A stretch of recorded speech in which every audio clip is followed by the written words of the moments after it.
Hello.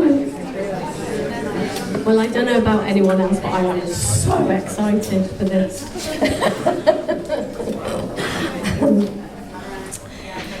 Yeah. So Dominic and I have had hours and hours of preparation for this. We've spent so much time. Yes. Drafted notes and redrafted them. Yeah. About what we are going to talk about. 4 pillars? Yes. Those same 4 pillars, yes. We're going to dive deeply into those four pillars. I have no idea really what I'm going to say. I was so thrilled that I was going to get this chance to be here and speak with Dominic. His clarity with what he shares has really resonated with something in me. I've really resonated with the deep clarity he has when he shares. So that's really impacted me.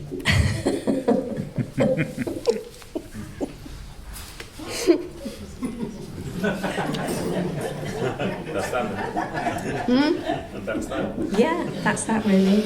And if you all understood not to be afraid of your experience and knew you were God, you're good to go really. Great. Debra and I don't even know how, it was through Facebook, just like doing my thing. Oh, but before she introduced us, I was just like on Facebook, and Debra would have certain posts, and I'd go, oh, that's true, right? And another post, and I'd go, well, no, this again. Not this again. That's it. Yeah, not on and on. And I'd see another post and go, yeah. Should we just shout? Forget it. Yeah. Can you hear us? Yeah. So, and I'd see another post and I'd think, wow, that's true, right? And the thing about her posts compared to mine were that they were short and sweet. Mine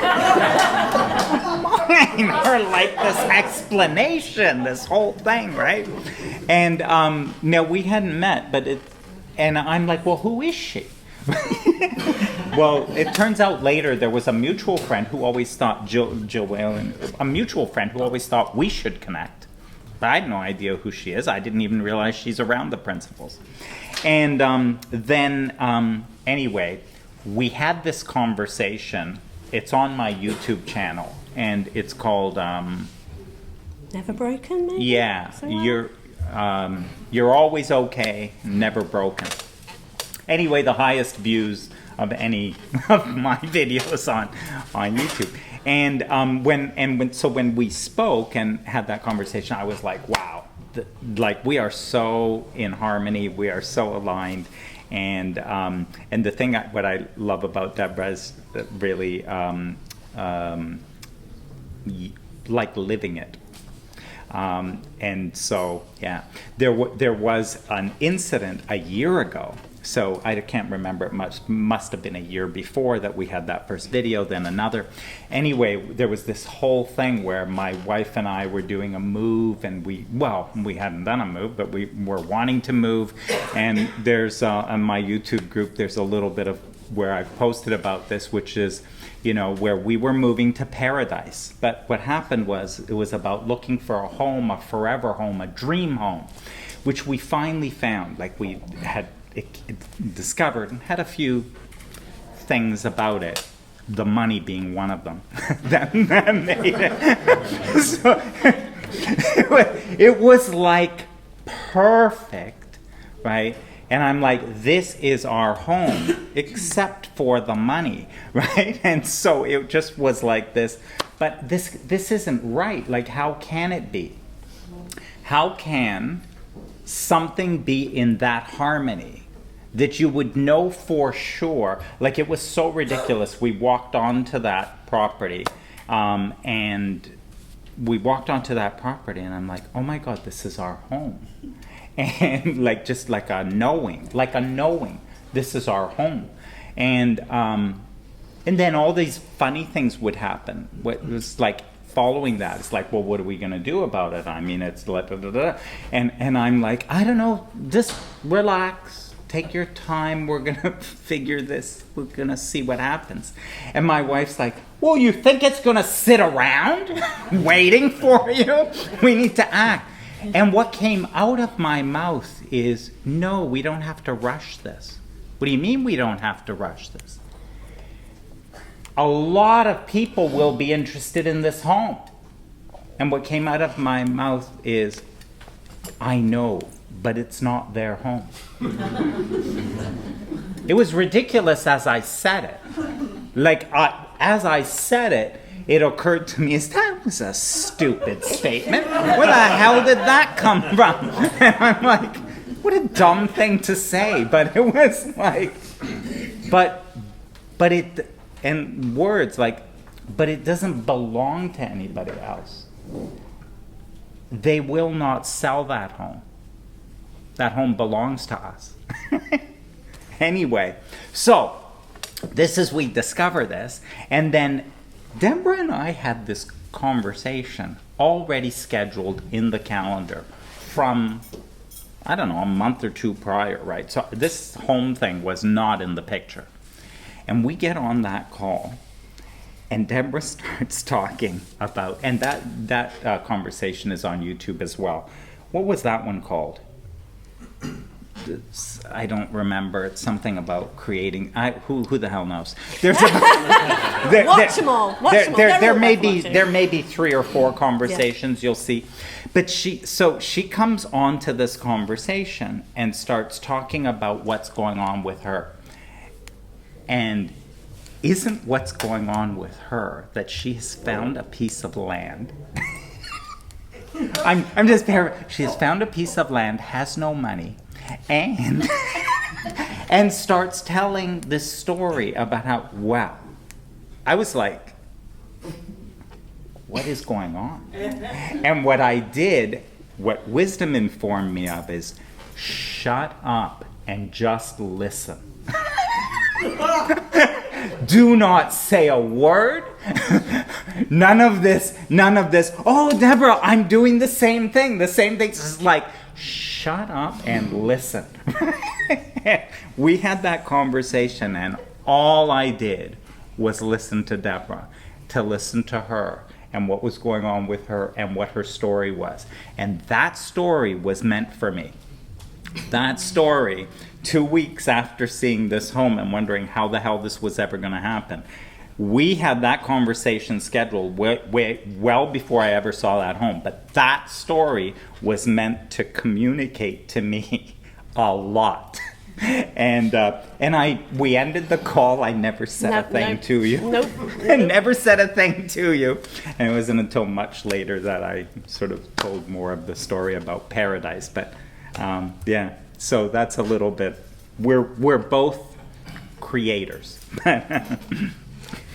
And it was, yeah. Paradise? Where did you... Oh, this is, sorry. This is the other thing. So my wife and I we're in Toronto is where we're located, right? So we've been searching for a home for a while, whatever. Just before we were about to go to Hawaii on a cruise thing. A cruise and then Hawaii and a bunch of stuff. So before we left, we were at the depths of despair around this house move.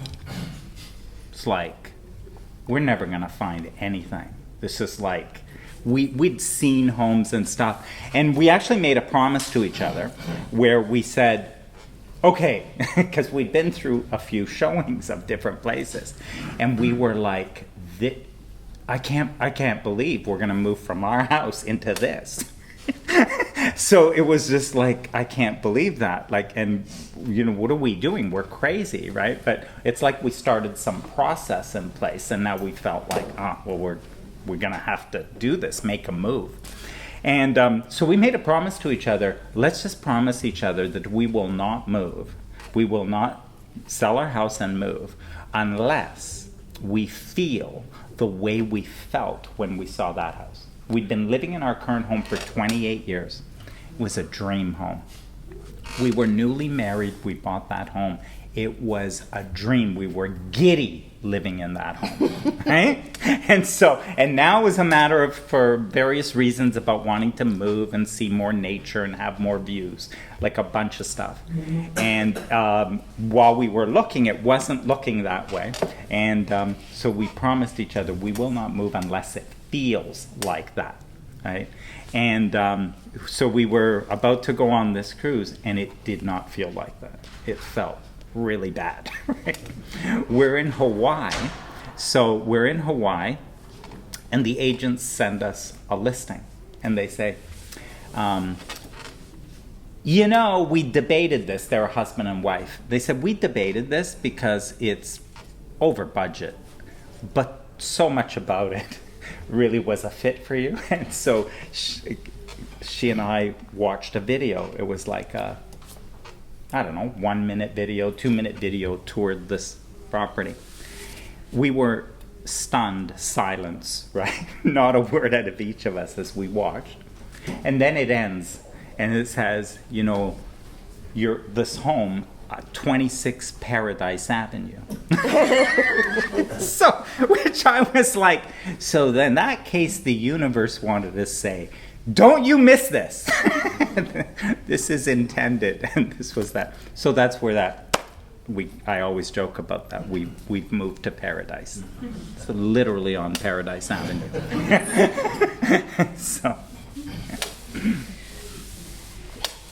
So we're talking here about conscious creation, and earlier on you were kind of saying everything exists, and it's more about allowing what truly exists to come to you. And I realised, maybe some of you were in the room and know a little bit about my story, but basically I totally messed up my life when I was younger, and I came across the principles and had a huge realisation that it was me that had done that. It appeared to be circumstances and other people and stuff, and nothing to do with me. It was all of this. And then I realised it was me, and I decided to turn that around and do something different. And I did. I can totally and utterly turned my life around. But then I had this area, and I realised that there were certain things that I just thought were beyond me. You can turn your life around, you can do all of this amazing magic, you can stand there and say to people, I've done this and this amazing thing, and then there are things that just looked out of reach to me.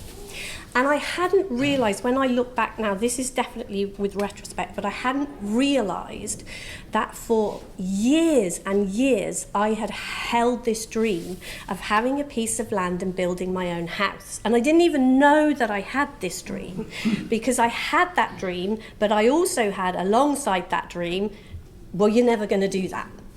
And so to me, it was, it wasn't something I did speak about it, but not, I only realised afterwards I had spoken about it.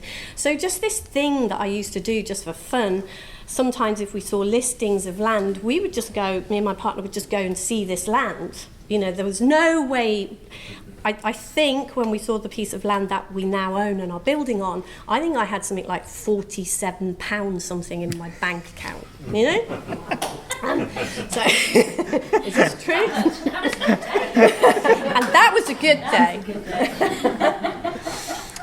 So we would just, my partner, he's pretty good, actually he's freaking out the park, awesome. But anyway, that's another story. So we went to see this piece of land, and just like when I was telling you the story, I'd been to many other pieces of land, but we walked onto this one, and I mean, it's a muddy puddle is how I've described this, and I know there are some people here who've actually been there and seen it, and it's an old agricultural barn, it's a muddy puddle, but I literally walked through the doors of this barn, and this was my paradise. It was like, I am going to live here. This is my home. I know this is my home. So I turned to Russ, and I went, this is ours. We're doing it. And he kind of looked at me, Of course we are, sweetheart. Come on, honey, let's go home.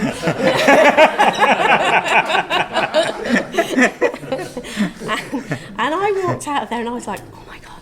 And some of you may know, so I live with Beck and Lou, and I'd sneaked out, hadn't even told them that we were going to go and view this land. They knew nothing about this. And I'm like, oh my God, this is where we're going to live, And then, so a couple of days later or whatever, and the estate agent said, I said, we're having this is our land. And the estate agent said, if you want this land, act fast, because we've had a lot of interest, and, get your skates on. And, as we were driving home, Russ was kind of going, what are you going to offer them, £2.50? We couldn't offer them the whole £47 because we needed to eat, So it's kind of, what you were going to do. So obviously I didn't offer anything, we didn't do anything, we drove home, but I knew I was having this land. And so then a few days later, I was actually out with Beck and Lou, and I don't look like, I hide things ever so well, if you like. And they were like, what's going on with you? I went, can I show you something? And I could show Beck and Lou because I knew that they would understand. The reason that I didn't want to tell anyone else, and I shared this with you on the thing, was I knew I had to be careful who I shared this with, because if people really knew where I was, they literally would think I was crazy. It's kind of like, or be sort of like, you can't do this. Like, you're going to have to face the reality of this, you can't do this. So I told Beck and Lou, and they were straight away, oh, great, wow, when are you moving? This is brilliant, you're going to do this, aren't you? And so that was kind of cool, but I sort of said, keep it a secret. Anyway, there's a lot.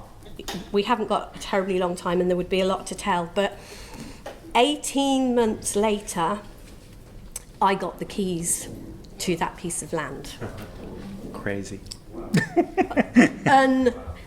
We were in the car, me and Beck and Lou were in the car going to get the keys, and we were literally sitting in the car going, oh my God, do you remember when we were out that day and you told us about this, and we are going to get the keys. It's like, we had a minute, didn't we? We just said, can we just have a minute and just breathe into that?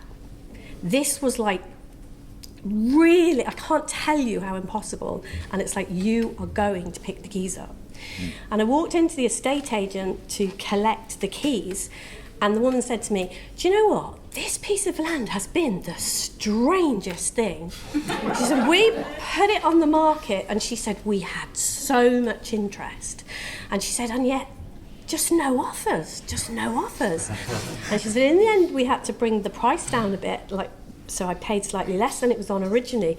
And she said, and I put an offer in, and I offered every single penny that we had by that time managed to get together. I can't remember what it was up for, but I offered 130,000, which was a lot less than the asking price.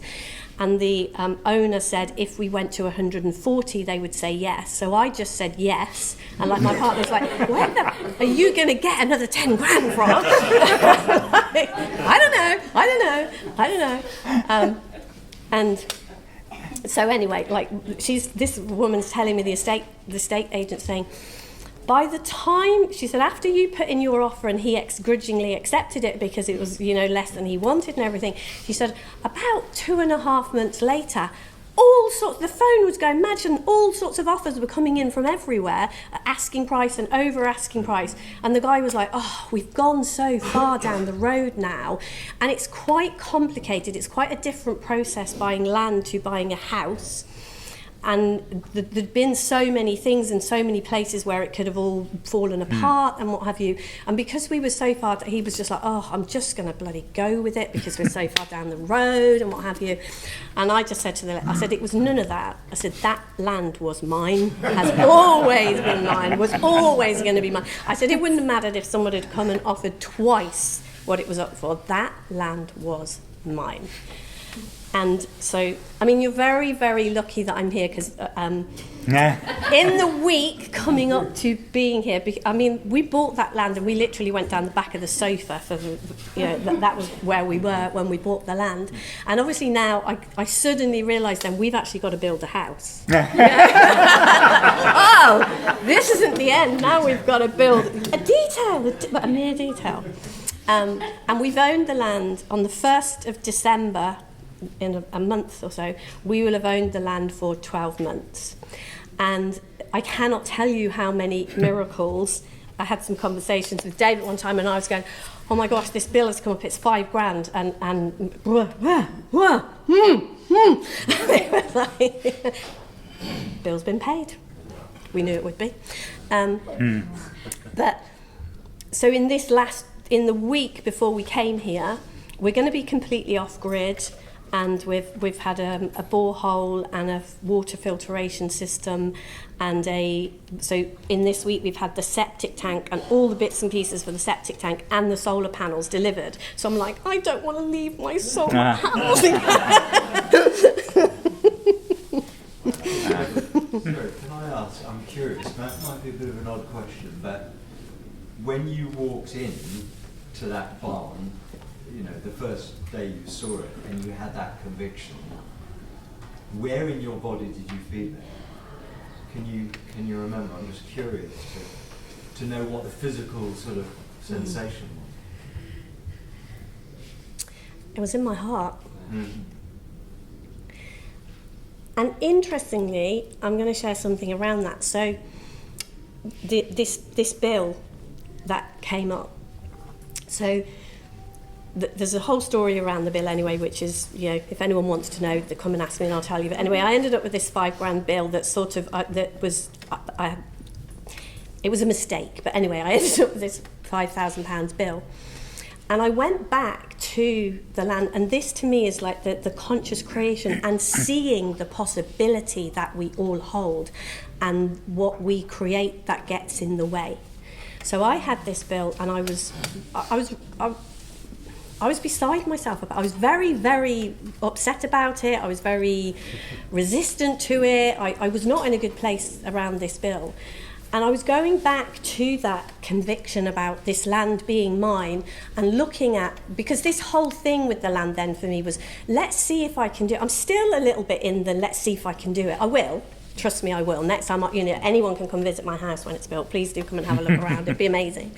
But it's like, I was like, how do you actually do this? What do you do? What happens? And so I was thinking about that conviction, that knowing.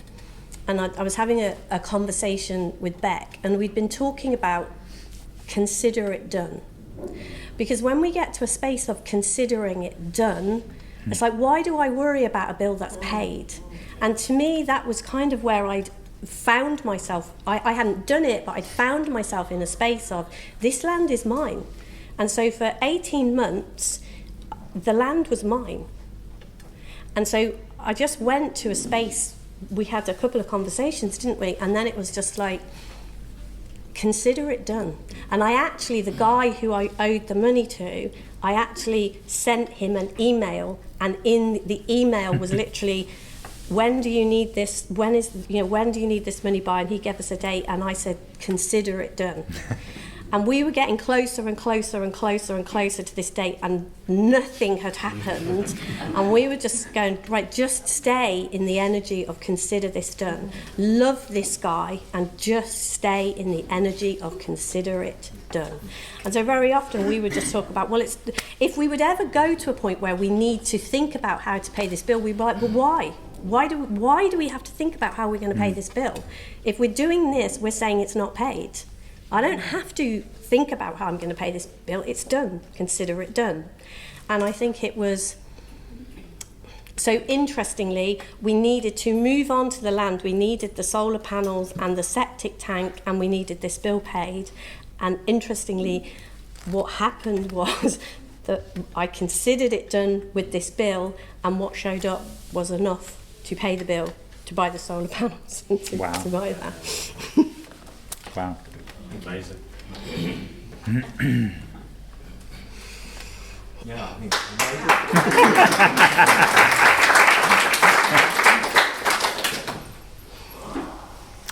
amazing. This session was called Effortless Creation.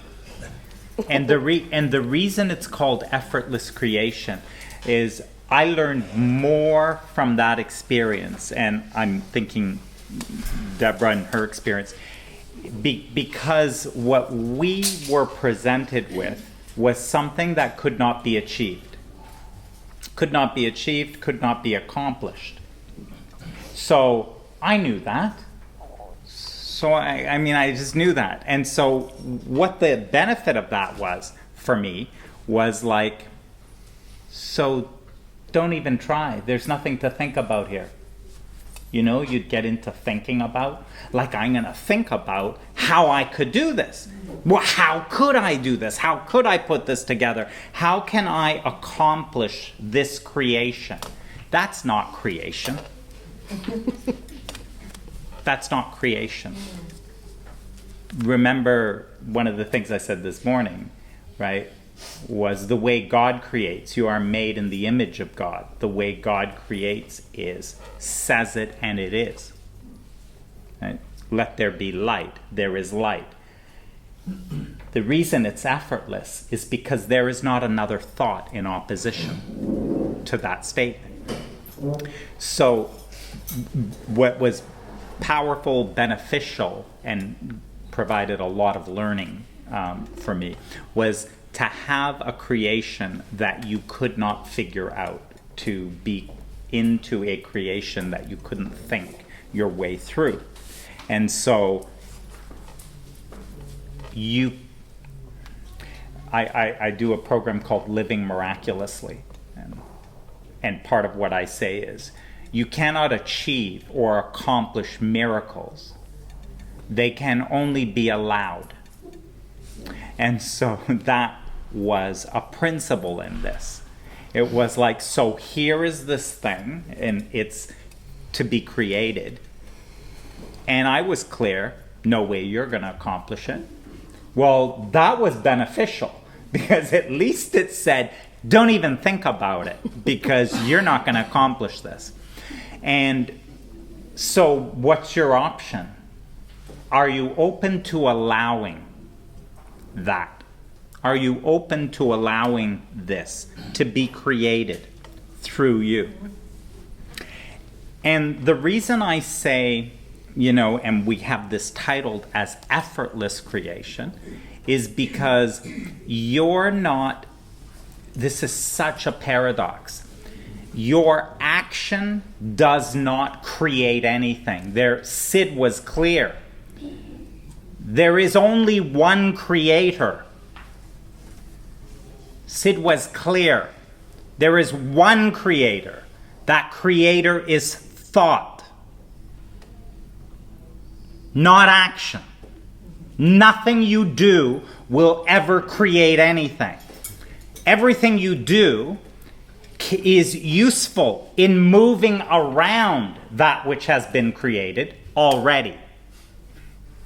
You do not create with your action. You do not create with your doing. Sid said there is one creator, and that creator is thought. Thought. Are you willing to allow thought? Are you willing to allow new thought? Because those thoughts allowed into your mind will become things. They will become your experience. They will become the things in your world. That is the way we create. That is effortless. Now, the paradox is, there is not one single creation you will have where action is not involved. How do you like that for a paradox? You will create nothing where action is not involved. So there's a bit of a paradox. And part of that is, the reason for that is, because if we could just sit here, if I was to sit here and say, you know, wow, Sid said you could create with thought. So I could sit here and kind of go, I want a thriving business like this. And then I open my eyes. Oh my gosh, I got look at my calendar. My calendar, they're all booked. And look at the bank account and all that. And I go, this is really cool. Sid was right. You could create with thought. So now I'm going to close my eyes, and with thought, I'm like, this car I really like and want and whatever. Open my eyes, walk out to the driveway. The car is right there. This is really cool. He got it right. You just create with thought. So that sounds like fun. Keep it up. And pretty soon, life is not worth living. Keep that up, and life is not worth living. If that's what you kept doing. You did not come to have things handed to you. You came to create with thought, as he said, mold it into place. You want your hands all over that. You're the one who wants to have conversations with a client who then chooses you. You want to have that conversation. You wanna go do things in order to create the things in your life. You are a creator, and you are a creator in physical form. So you want to create and be involved in your creations. So it will always involve action. The action will be effortless. The action will be inspired.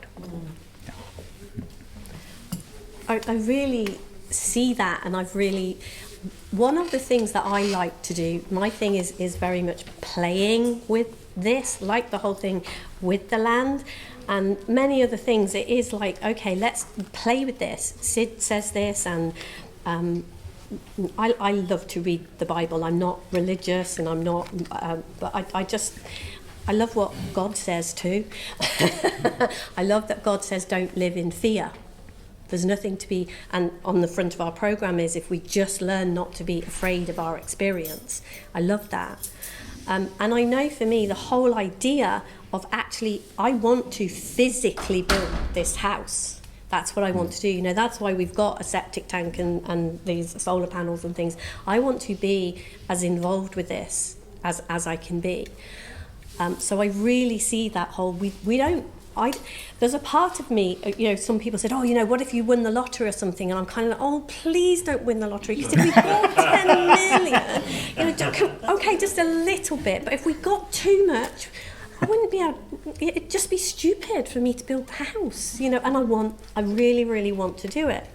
And so one of the things that I was playing, when I say land, we've got a building plot, like it's a agricultural barn and a garden. We're not talking 20 million acres or anything like that. I mean, it's gorgeous and it's my bit of paradise and I freaking love it.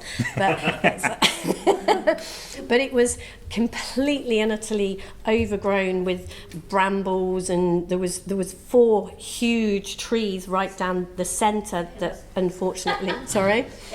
Pillars, yeah, 4 pillars. They weren't like, the 4 pillars went. Oops.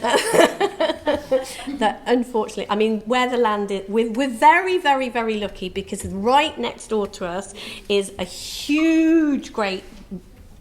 house with a huge, great amount of land. Like, you can't even see the house. So it looks like that belongs to us. You know, I can sit on my little piece of land and take pictures for like miles and all these trees and all these gorgeous things. But I don't have to do anything with that because that's somebody else's. So it's cool. But anyway, so there's loads of trees. We can see loads of trees. But there was these 4 trees and they had to go and we were doing this stuff. And I was really, really playing with, I love that I am, how creative the statement I am is such a creative statement. And I was we were clearing this land and it was very physical. And I was really, so I was playing with the idea, like you're saying about this effortless. How can it be effortless to do this?